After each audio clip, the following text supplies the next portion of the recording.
कैसे हो राम भक्त, स्वागत है हमारे YouTube चैनल में। आज हम आपको बताएंगे कि ज्ञान लेने का बहुत स्रोत होता है। इस सभी स्रोत में से एक सब अच्छा स्रोत होता है ज्ञान की कहानी। ज्ञान की कहानी एक ऐसा स्रोत है जिसकी मदद में हम काफी आसानी के साथ अपने ज्ञान को बढ़ा सकते हैं। चलिए बिना देरी के शुरुआत करते हैं। एक गांव में दो मित्र नकुल और सोहन रहते थे।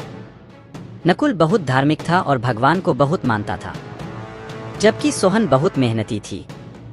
एक बार दोनों ने मिलकर 1 बीघा जमीन खरीदी, जिससे वह बहुत फसल उगाकर अपना घर बनाना चाहते थे। सोहन तो खेत में बहुत मेहनत करता, लेकिन नकुल कुछ काम नहीं करता बल्कि मंदिर में जाकर भगवान से अच्छी फसल के लिए प्रार्थना करता था। इसी तरह समय बीतता गया।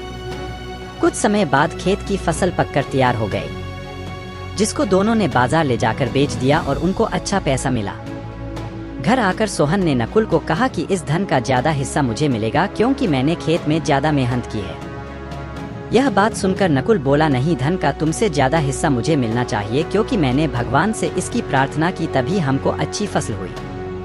भगवान के बिना कुछ संभव नहीं है। जब वह दोनों इस बात को आपस में नहीं सुलझा सके तो धन के बंटवारे के लिए दोनों गांव के मुखिया के पास पहुंचे। मुखिया ने दोनों की सारी बात सुनकर उन दोनों को एक एक बोरा चावल का दिया, जिसमें कंकड़ मिले हुए थे।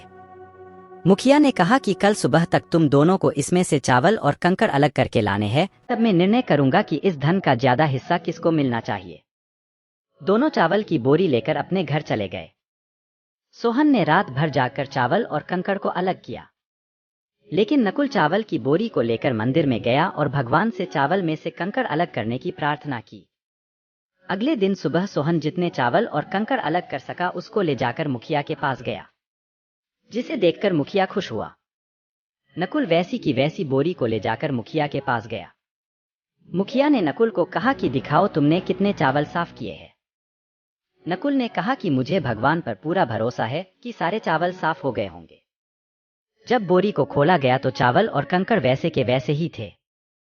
जमींदार ने नकुल को कहा कि भगवान भी तभी सहायता करते हैं जब तुम मेहनत करते हो। जमींदार ने धन का ज्यादा हिस्सा सोहन को दिया। इसके बाद नकुल भी सोहन की तरह खेत में मेहनत करने लगा और अब की बार उनकी फसल पहले से भी अच्छी हुई।